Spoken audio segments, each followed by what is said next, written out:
창문 밖으로 비가 내리고 있었다. 그런데 그날은 그 비가 내 마음에도 스며들고 있었다. 유정이는 창문 너머로 내리는 비를 멍하니 바라보았다. 손등에 떨어지는 빗방울 하나가 유난히 차갑게 느껴졌다. 마치 오래된 마음 한구석에 스며들어 닫아두었던 문을 두드리는 듯했다. 가만히 앉아 있자니 시계 초침 소리조차 버겁게 느껴지는 오후였다. 눈길은 텔레비전으로 흘러갔지만 내용은 전혀 귀에 들어오지 않았다. 그저 뉴스 앵커의 목소리가 방 안에 퍼져 있을 뿐 정희의 귀는 이미 오래전 침묵에 잠긴 듯했다. 이 집도 나도 참 오래됐네. 자신도 모르게 입술에서 흘러나온 말에 정희는 스스로 놀랐다. 지난 몇 년 동안 말이라는 것이 줄어들었다. 남편이 세상을 떠난 후로는 그저 혼잣말로 가득한 날들이 이어졌고 말소리 대신 어색한 정적이 집 안을 채우곤 했다. 천장 모서리에서 또르르 떨어지는 물방울 소리가 들렸다. 몇 달째 지속된 누수였다. 처음에는 대수롭지 않게 여겼지만 이젠 바닥까지 얼룩이 퍼지고 곰팡이 냄새까지 배어들었다. 미뤄두던 결심이 고개를 들었다. 더 이상 미루다간 집도 마음도 무너질 것 같았다. 손에 든 휴대폰을 내려다보며 정희는 깊은 숨을 들이쉬었다. 얼마 전 동네 부녀회에서 김 여사에게 추천받은 배관 수리공 번호를 찾아냈다. 이름은 오상길. 믿을 만하다는 김 여사의 말이 귓가에 맴돌았다. 전화만 해보자. 그냥 문의만. 네. 떨리는 손끝으로 번호를 눌렀다. 신호음이 2번 울리고 나서야 차분한 남자의 목소리가 들렸다. 네, 오상길입니다. 안녕하세요. 혹시 욕실 누수술이 가능하신가요? 자신도 모르게 목소리가 한 톤 낮아졌다. 혼자 사는 여자가 낯선 남자에게 전화를 건다는 사실이 새삼 낯설고 두려웠다. 네? 어떤 상태인지 말씀해 주세요. 목소리는 담담했다. 불친절하지도 지나치게 친절하지도 않은 차가운 중립. 정희는 조심스럽게 증상을 설명했다. 천장에서 물이 새고 있어요. 몇 달째 조금씩 계속 비가 오니까 더 심해지는 것 같아서요. 주소 알려주시면 오늘 오후에 한번 보겠습니다. 순식간에 대화는 마무리되었고 전화를 끊은 뒤 정희는 한동안 휴대폰을 내려다봤다. 심장이 괜히 두근거렸다. 누군가 집에 들어온다는 것. 오랜만의 일이다. 그것도 낯선 남자라니. 지난 4해 동안 이 집에는 아무도 들어오지 않았다. 2딸은 모두 외국에 있고 이웃과도 그저 가벼운 인사만 나눴다. 욕실 천장을 올려다보며 정희는 중얼거렸다. 더 망가지기 전에 고쳐야지. 남편이 살아있었다면 아마도 이런 일은 벌어지지 않았을 것이다. 아침마다 면도를 하던 그 모습, 말없이 세면대를 닦던 손길이 눈앞에 어른거렸다. 정희는 욕실 문을 닫고 거실로 내려왔다. 빗소리는 여전했고 커튼이 바람에 살짝 흔들렸다. 잠시 뒤 대문 앞에서 차문 닫히는 소리가 들렸다. 정희는 거실 창문으로 조심스럽게 고개를 내밀었다. 작업복을 입은 남자가 공구함을 들고 서 있었다. 우산도 쓰지 않은 채 빗속에 젖어선 그 모습이 묘하게 쓸쓸해 보였다. 안녕하세요. 대문을 열자 그가 고개를 살짝 숙였다. 가까이서 보니 50대 중반쯤으로 보였다. 주름이 깊게 패인 얼굴. 말수 적은 눈빛. 정희는 가볍게 미소 지으며 인사를 건넸다. 들어오세요. 제가 말씀드린 곳이 2층이에요. 오상길은 고개만 끄덕이며 묵묵히 뒤따랐다. 함께 계단을 오르는 동안 말은 없었지만 그의 발걸음은 조심스러웠다. 낡은 계단을 밟을 때마다 삐걱거리는 소리가 났고 그때마다 그는 걸음을 늦추었다. 욕실 문을 열자 곰팡이 냄새가 가볍게 퍼졌다. 천장 모서리에서 물방울이 또르르 흘러 바닥에 작은 웅덩이가 만들어져 있었다. 상길은 공구함을 내려놓고 손전등을 꺼내 천장을 비췄다. 정희는 옆에서 조용히 숨을 죽인 채 지켜보았다. 배관이 많이 오래됐네요. 수도관 전체를 교체해야겠어요. 그의 목소리는 조용했지만 단호했다. 정희는 속으로 깊은 한숨을 삼켰다. 비용이 얼마나 들까요? 대략 200만 원에서 300만 원 정도요. 정확히는 더 확인해 봐야 합니다. 생각보다 큰 금액에 정희는 순간 말을 잃었다. 하지만 오랜 세월 함께했던 욕실이 점점 망가져가는 걸 더는 보고 있을 수 없었다. 그것은 마치 자신의 삶이 무너지는 걸 지켜보는 것과 같았다. 그럼 내일부터 시작해 주세요. 잠시 머뭇거렸지만 결국 그렇게 말하고 말았다. 상길은 고개를 끄덕이며 다시 공구함을 정리했다. 두 사람 사이에 말은 거의 없었지만 이상하게도 어색하지는 않았다. 오래 하신 일이에요. 현관 앞에서 정희가 조심스럽게 물었다. 대화의 실마리를 잡아보려는 마음이었다. 네, 20해 넘었어요. 그는 짧게 대답했다. 더 이상의 말은 없었다. 정희 역시 괜히 더 말을 이어가려 하지 않았다. 그저 고개를 끄덕이고 문을 닫았다. 빗소리는 여전히 쏟아졌다. 거실에 혼자 앉아있자니 텔레비전 소리마저 멀게 느껴졌다. 정희는 무심코 커튼을 젖히고 창밖을 다시 내다봤다. 골목을 빠져나가는 상길의 뒷모습이 작게 보였다. 어딘지 모르게 외로운 그림자였다. 참 과묵한 사람이네? 혼잣말을 하며 소파에 몸을 기댔다. 그런데도 이상하게 마음이 조금은 따뜻해졌다. 오랜만에 누군가와 마주 앉아 이야기를 나눈 탓일까? 아니면 무너져가는 욕실을 고치겠다는 결심 때문일까? 어느 쪽이든 오늘은 무언가 달라진 날이었다. 정희는 천천히 눈을 감았다. 그러나 귓가에 쏟아지는 빗소리는 계속 이어졌다. 마치 오랫동안 닫혀있던 마음 어딘가에서 아주 작은 금이 가기 시작한 것처럼 대문 앞, 비 오는 골목에 작업복 입은 오상길의 그림자가 어렴풋이 보이는 장면이 마지막으로 떠올랐다. 누굴 집에 들인 게 얼마만이지? 그날 오후 대문 앞에서 마주친 남자의 눈빛이 이상하게 마음에 남았다. 비에 젖은 작업복, 잠시 멈칫하던 눈동자, 그리고 짧게 엷은 미소. 유정이는 그 낯선 인상에서 묘한 친숙함을 느꼈다. 오랜만에 누군가 집에 들어온다는 사실에 심장이 조용히 두드려졌다. 2층 욕실 문을 열어주며 계단을 오르던 발걸음의 조심스러움까지 그녀는 놓치지 않았다. 그동안 이 집은 너무 오랫동안 고요했다. 문을 여닫는 소리도 누군가의 발자국도 사라진 지 오래였다. 그는 말이 거의 없었다. 묵묵히 공구함을 내려놓고 천장을 살펴보고 벽면 타일을 두드려보며 마치 오래된 건물의 숨결이라도 읽어내려는 듯했다. 정희는 잠자코 그 모습을 지켜봤다. 어떤 말도 괜히 불편할까봐, 어색할까봐.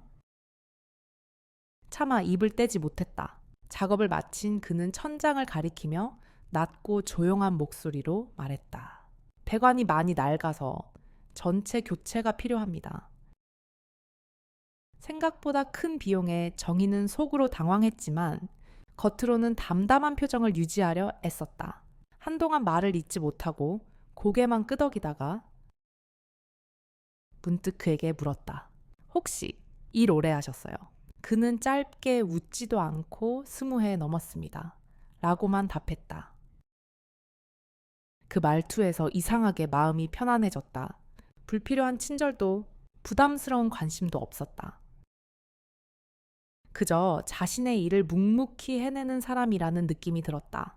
그날 밤 정희는 혼자 거실 소파에 앉아 텔레비전을 켜둔 채 생각에 잠겼다. 화면에서는 드라마가 흘러나왔지만 정희는 내용을 따라가지 못했다. 문득 창밖을 내다보니 감나무 잎사귀 사이로 비가 스며드는 모습이 보였다. 그 사람, 오상길. 그는 참 묘했다. 사람의 온기가 느껴지면서도 스스로 선을 긋는 사람. 그런 모습이 어쩐지 예전 남편과는 달랐다. 남편은 누구에게나 말을 걸었고 쉽게 웃었고 늘 집 안에 따스한 기운을 만들었다. 하지만 지금은 혼자였다. 손끝으로 목덜미를 문질러 보니 희미한 한기가 돌았다. 온몸을 감싸는 외로움은 조금도 익숙해지지 않았다. 다음 날 아침, 정희는 평소보다 조금 더 일찍 눈을 떴다. 잠에서 깨어난 뒤에도 한참을 침대에 누워 천장을 바라보았다. 어젯밤 비는 멈췄고 창문 틈새로는 뿌연 햇빛이 스며들고 있었다. 그의 약속 시간은 오전 9시였다. 그런데 시계 바늘이 8시 반을 가리킬 무렵 대문 쪽에서 자동차 시동 꺼지는 소리가 들려왔다. 그 순간 이상하게 가슴 한켠이 따뜻해졌다. 오늘도 일찍 오셨네. 정희는 스스로도 모르게 웃음을 지었다. 현관문을 열었을 때 오상길은 어제와 다르지 않았다. 조용히 고개를 숙이며 안녕하세요 하고 인사했다. 빗물 대신 옅은 햇살이 그를 감싸고 있었다. 들어오세요. 커피 한 잔 드실래요? 그는 잠시 망설였다. 하지만 정희는 이번엔 한 발 더 다가서기로 마음먹었다. 괜히 외로운 마음을 더 깊이 숨길 필요는 없을 것 같았다. 괜찮습니다. 라고 상길은 말했지만 그의 얼굴에는 어제보다 조금 더 부드러운 기색이 비쳤다. 정희는 작은 쟁반에 커피와 과일을 담아 올렸다. 욕실 공사 소리가 집안을 울렸지만 그 소리마저도 낯설지 않게 들렸다. 가끔씩 욕실로 올라가 진행 상황을 살피며 두 사람은 조금씩 대화를 나누기 시작했다. 원래 미용실 하셨다고요? 네, 한 10년 넘게 했죠. 남편하고 같이 코로나 터지고 문 닫았어요. 아쉬우셨겠네요. 그의 목소리엔 어딘가 짙은 공감이 묻어났다.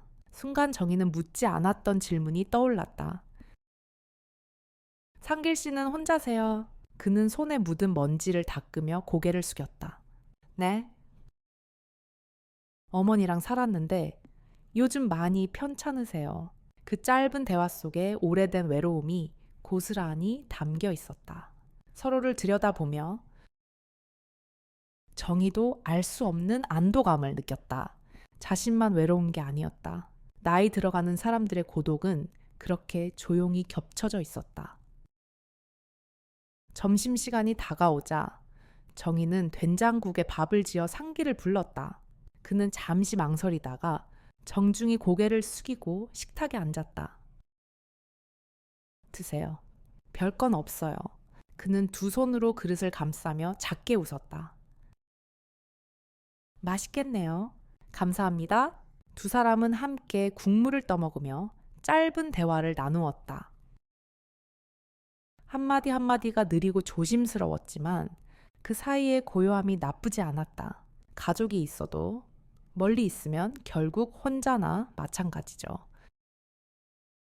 제 딸들도 외국에 있어서요. 네, 맞아요. 가까이 있어야 가족이죠. 그 대화는 짧았지만 오래 가슴에 남았다. 식사가 끝나고 오후 작업이 시작됐다.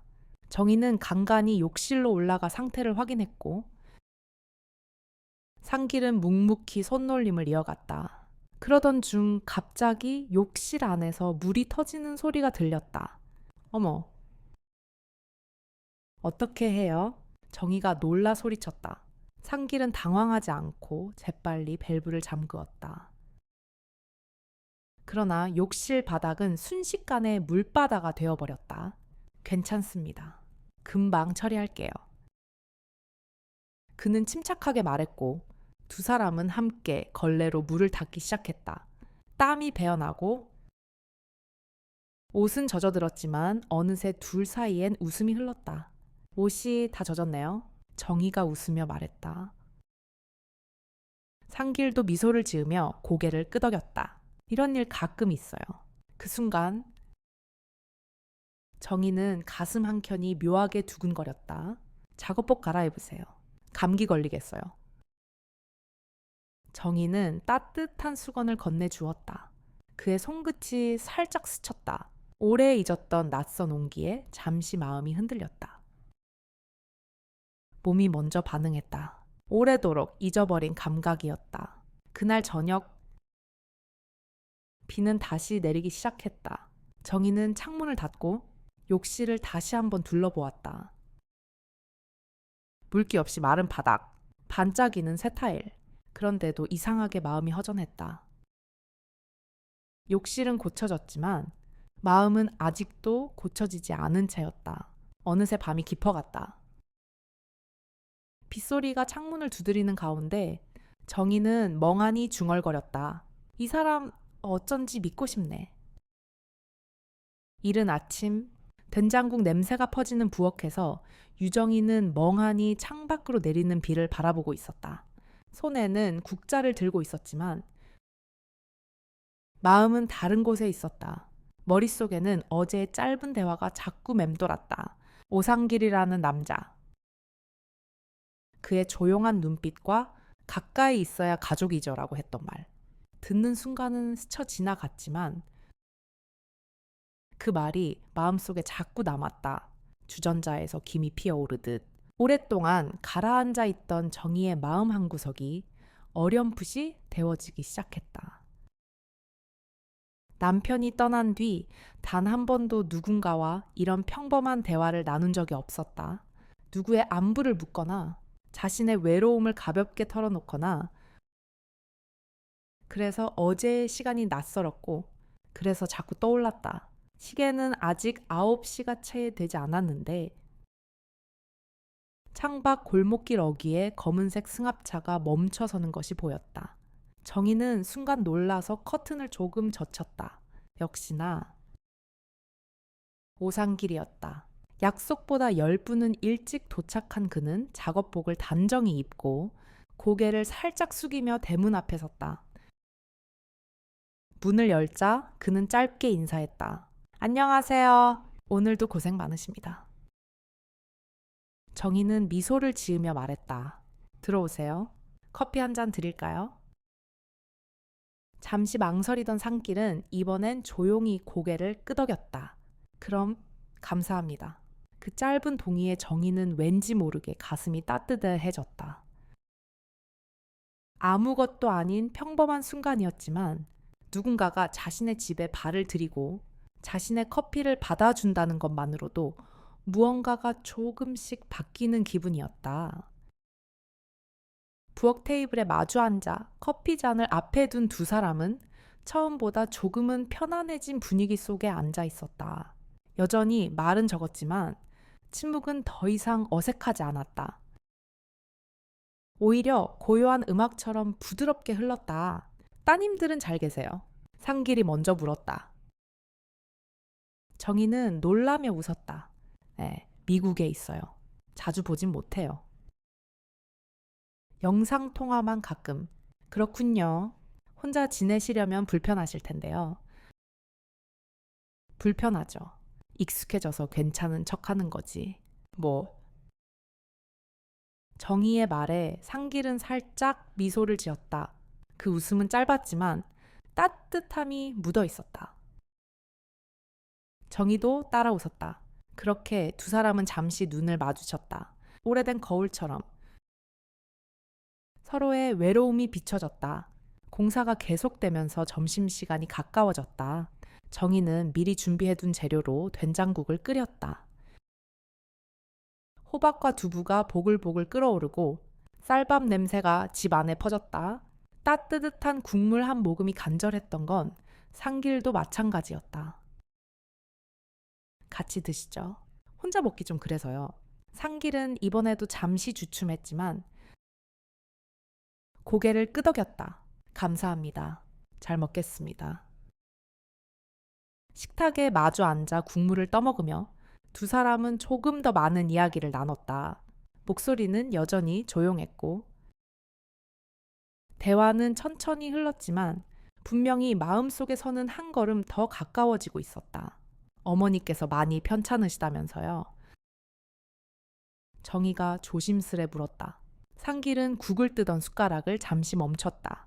그리고 낮은 목소리로 말했다. 네, 폐가 안 좋아서 요즘은 거의 누워만 계세요. 병원에 모시기도 어렵고. 그의 표정에는 짙은 피로와 슬픔이 묻어났다. 정희는 그 순간 그가 왜 그렇게 조용한 사람인지 조금은 이해할 수 있을 것 같았다. 외로움이 오래된 사람들은 대개 말이 적어진다. 상처를 내보이지 않는 법을 배운 사람들이다. 힘드시겠어요. 그녀가 말했다. 네, 그래도 괜찮아요. 상길은 어색한 웃음을 지었다. 무너질 듯 하다가도 억지로 버티는 사람들의 표정이었다.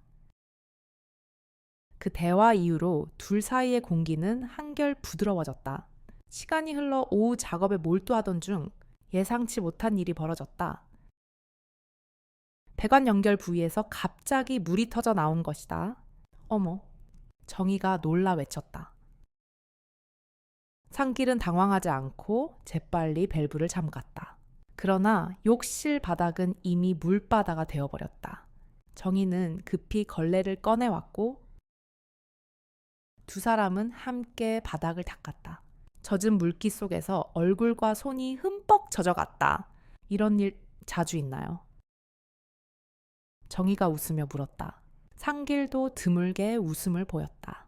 가끔요. 일하다 보면 어쩔 수 없어요. 둘은 웃으며 물기를 닦아냈다. 그 순간은 마치 어린아이들처럼 순수했다. 옷이 젖어버린 것도 손에 물이 묻은 것도 어색하지 않았다. 오히려 무겁던 마음 한 조각이 가벼워지는 기분이었다. 정희는 상길에게 깨끗한 수건과 마른 옷을 건넸다. 이거라도 입으세요. 감기 걸리면 큰일이에요. 상길은 어색하게 고개를 숙이며 고맙습니다. 라고 말했다. 손끝이 스칠 때 정희는 순간적으로 가슴이 두근거렸다. 오래 잊고 지냈던 감각이었다. 손에 온기, 물기가 닿는 살결, 그리고 그 안에 담긴 조용한 배려. 밤이 깊어질 무렵 다시 빗방울이 창문을 두드렸다. 욕실은 어느새 말끔해졌고 바닥도 마른 상태였다.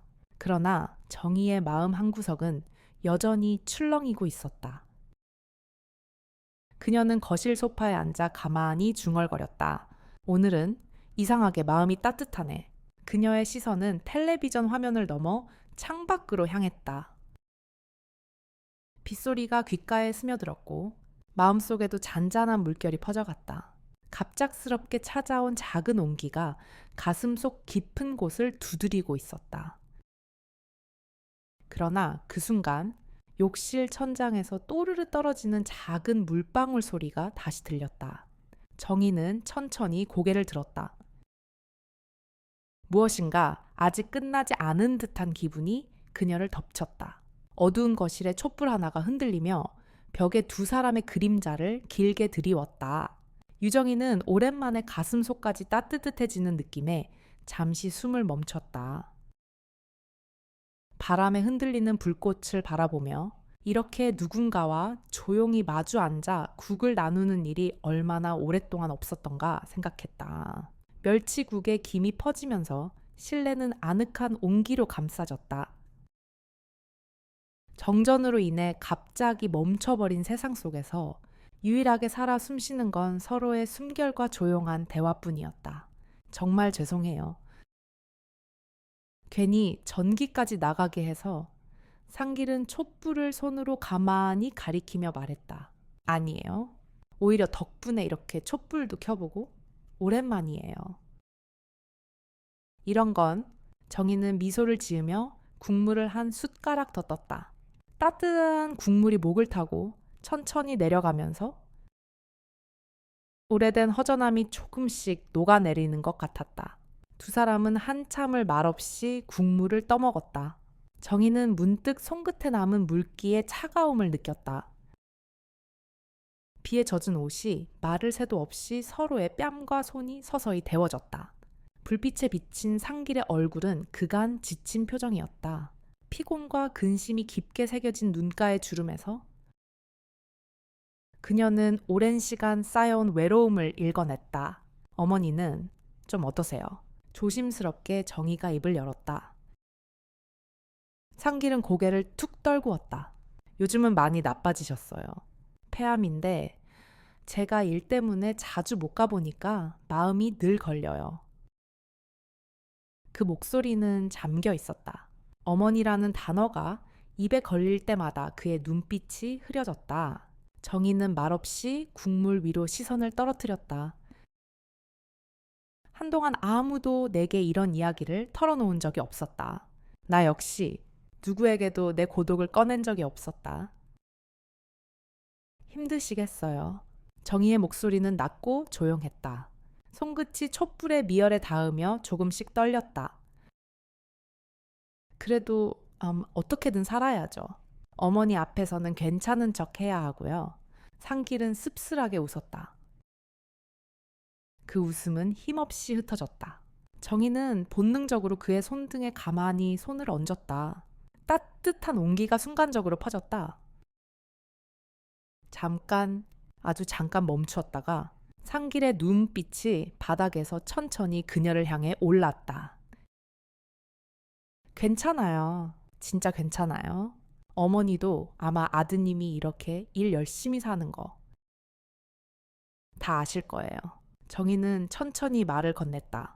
상길은 아무 말 없이 그녀의 손길을 받아들였다. 손가락 끝이 약간 떨리고 있었지만 그는 손을 빼지 않았다. 촛불이 일렁였다. 바깥에서는 빗소리가 여전히 이어졌지만 거실 안은 고요했다. 서로의 숨소리와 작은 입김이 부드럽게 얽혀 들어가는 순간 오래 묶여있던 감정의 매듭이 조금 느슨해지는 듯했다. 정희는 자신도 모르게 말했다. 사람이 혼자라는 게 참 그렇더라고요.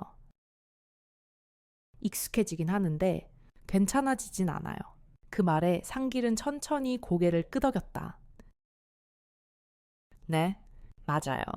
그날 밤 촛불 앞에 마주 앉은 두 사람은 그렇게 말없이 긴 시간을 함께 했다. 따뜻한 국물을 나누고 손끝에 감긴 온기를 놓치지 않으려는 듯 조심스러운 시선으로 서로를 바라보았다. 그 어떤 화려한 말도 급작스러운 감정도 없었지만 그 순간은 분명히 무언가가 달라지고 있었다. 잠시 뒤 상길은 촛불을 내려다보며 말했다. 이제 전기기사 불러야겠어요. 내일 아침이면 복구될 겁니다. 정희는 조용히 고개를 끄덕였다. 불빛에 비친 그의 얼굴을 바라보다가 자신도 모르게 눈을 내리깔았다. 그녀의 가슴 안에는 오래된 설렘이 느릿하게 피어오르고 있었다. 불안과 두려움, 기쁨이 뒤섞인 감정이었다. 밤은 깊어졌고 두 사람은 한참이나 조용히 앉아 있었다. 말없이 함께 있는 것이 더 편안해지는 순간이었다. 정희는 촛불이 깜빡이는 그림자 사이로 그의 눈빛을 천천히 따라갔다. 그 순간 그녀의 속마음이 문득 흘러나왔다.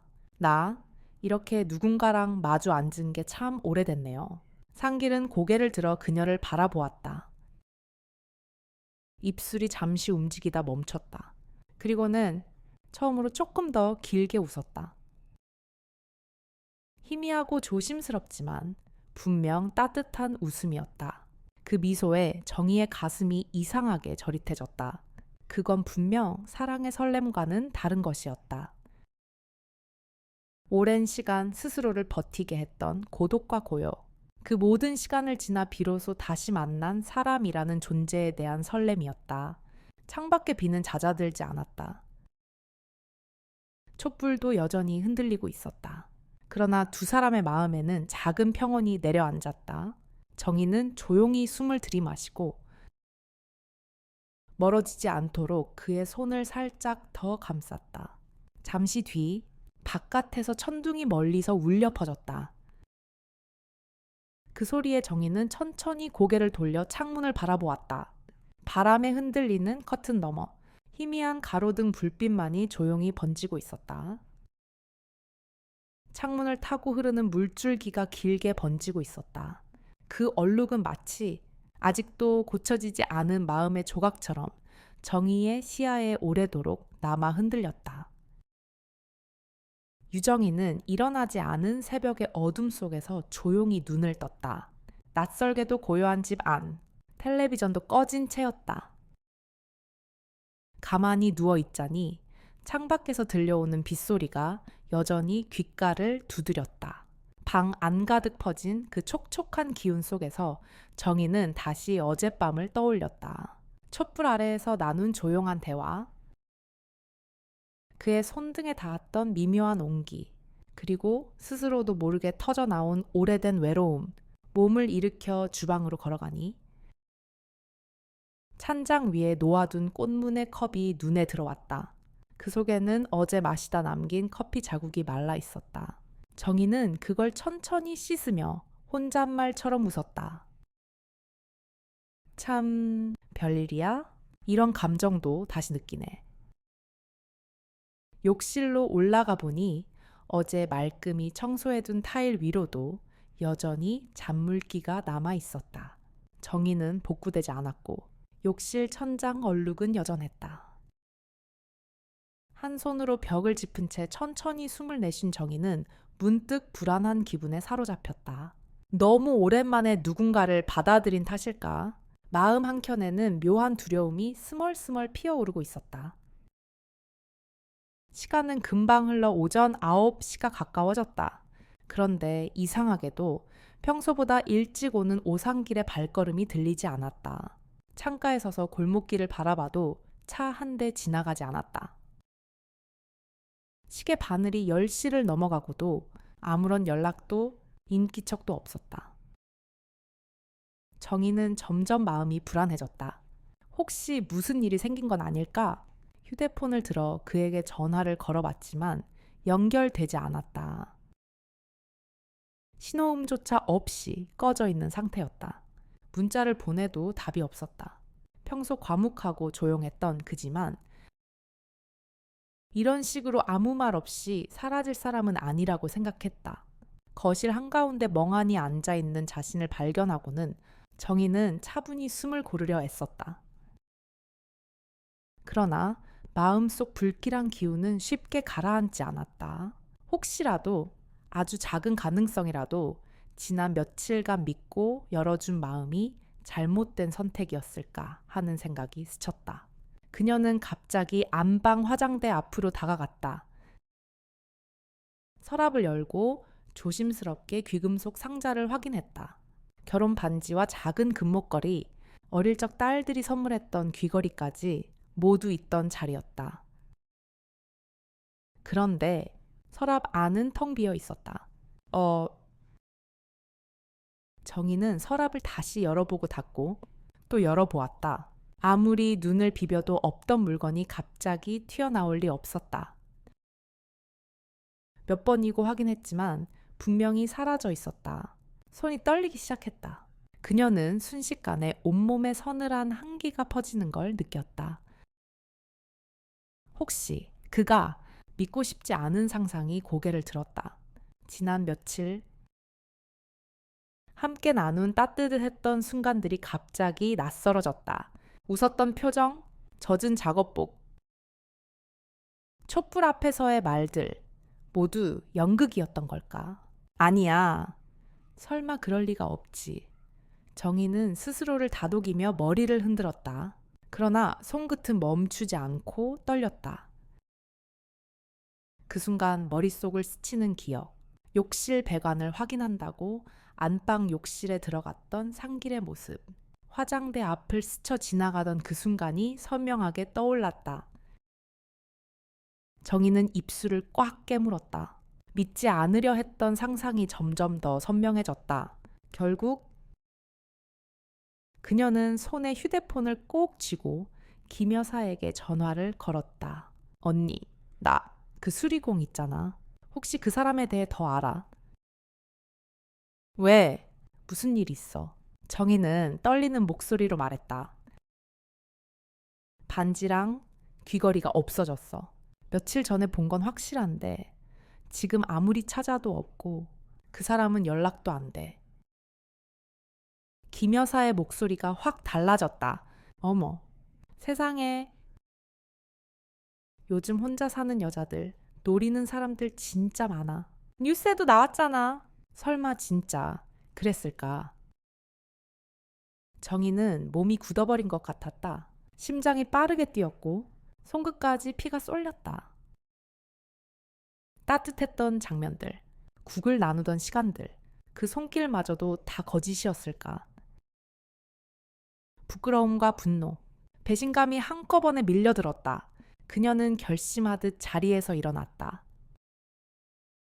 현관문을 나서기 직전 손에 꼭 쥔 결혼반지 상자가 비어있던 서랍을 다시 한번 흘끗 바라봤다. 손끝이 흰색 커튼을 스치며 문고리를 돌렸다. 골목길을 지나며 정희는 몇 번이고 심호흡을 했다. 마음속에서는 아직도 작은 목소리가 귓가를 때렸다. 정말일까?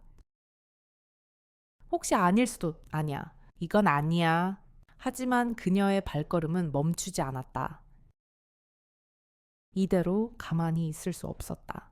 믿었던 누군가에게 배신당한 상처는 쉽게 아물지 않을 터였다.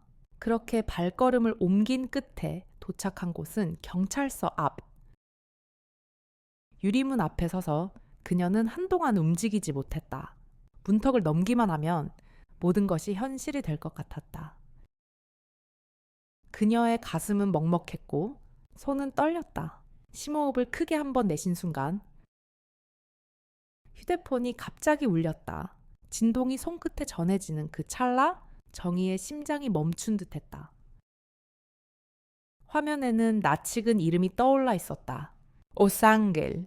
그녀는 그대로 얼어붙은 채 떨리는 손으로 천천히 전화를 받았다. 여보세요? 상길의 목소리가 들렸다.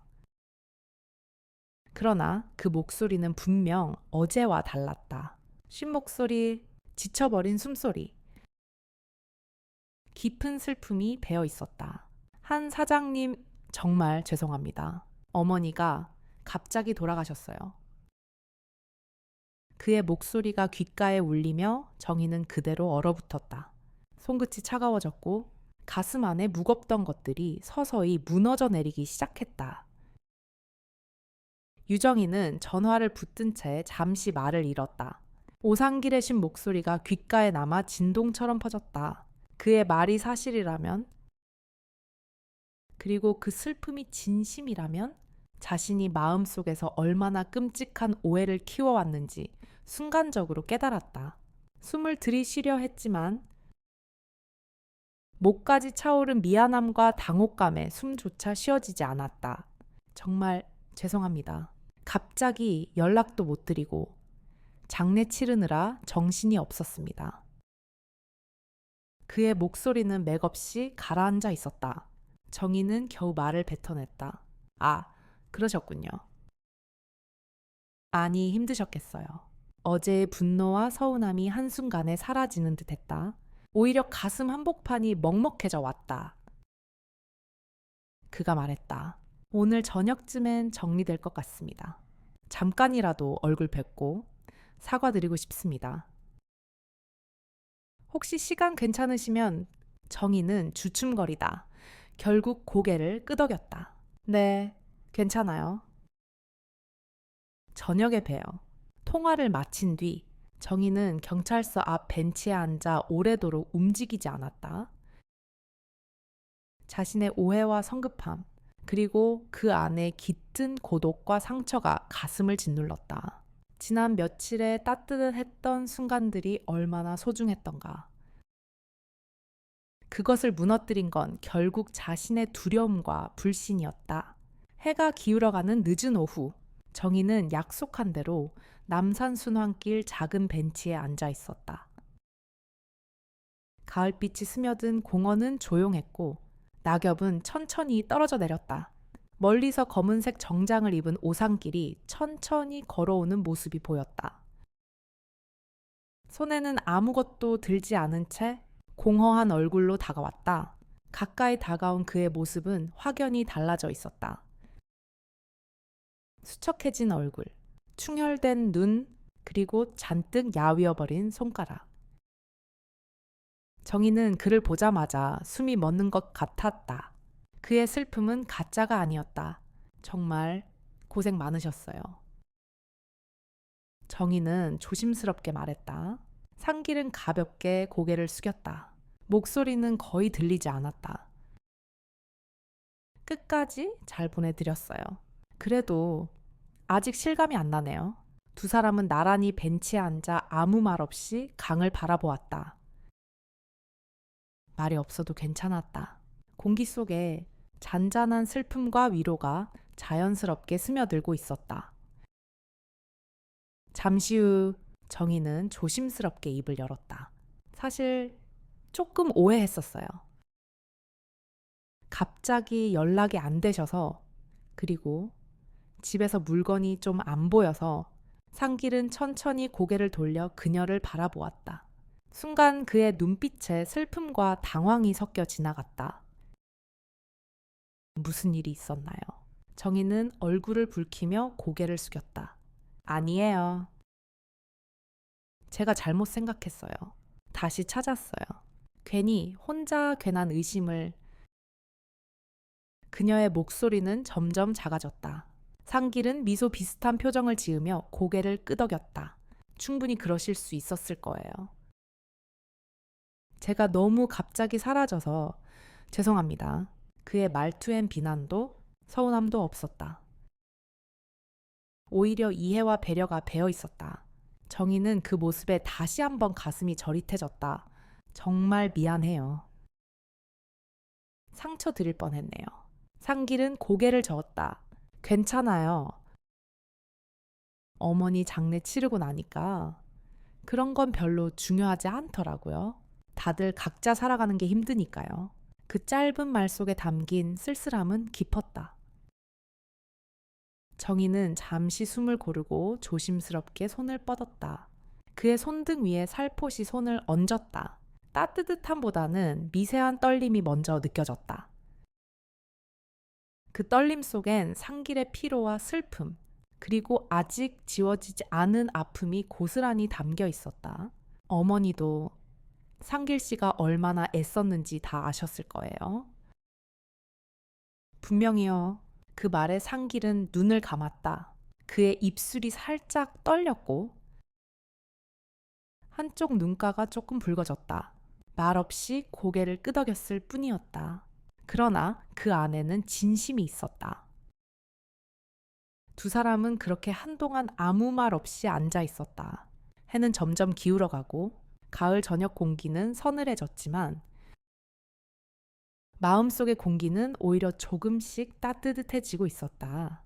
정희는 잠시 상길의 손을 감싸 쥔 채 천천히 말했다. 다음에 집으로 오세요. 아직 마무리 못하신 욕실도 있고 저도 괜히 허전하네요. 그 말에 상길은 고개를 끄덕이며 작은 웃음을 지어 보였다. 그 미소는 아프면서도 따뜻했다. 네. 다시 찾아뵐게요. 짧은 대답. 그러나 그 안에는 어렴풋한 약속이 담겨 있었다. 두 사람은 마지막으로 천천히 서로를 바라보다가 잠시 시선을 멀리 돌렸다. 그 순간 정희는 마음속에서 무겁게 내려앉아 있던 오해와 두려움이 조금씩 사라져 가는 것을 느꼈다. 오래된 고독은 여전히 남아 있었지만 이제는 그 고독을 함께 나눌 수 있는 사람이 눈앞에 있었다. 바람이 불어오고 남산 순환길 가로등이 하나둘씩 켜졌다. 정희는 가만히 숨을 들이마시며 마지막으로 상길에게 말했다. 괜찮아요. 이제 정말 괜찮아요. 그 말과 함께 공기 속에 묘한 평온이 흘렀다. 그러나 그녀의 손끝 어딘가에는 아직도 작은 떨림이 남아 있었다. 세상에서 가장 고요하면서도 깊은 상처는 때로 아무 말도 없이 스며듭니다. 유정이의 이야기처럼 오래된 집과 오래된 마음은 서로를 비추며 묵묵히 살아갑니다. 살아오면서 누군가는 사라지고 누군가는 멀어지며 우리는 그렇게 조금씩 고독에 익숙해져 갑니다. 하지만 아무리 익숙해지려 해도 마음속 빈자리만큼은 결코 채워지지 않는 법입니다. 정희는 오랜 시간 동안 자신을 스스로 단단하게 지켜왔습니다.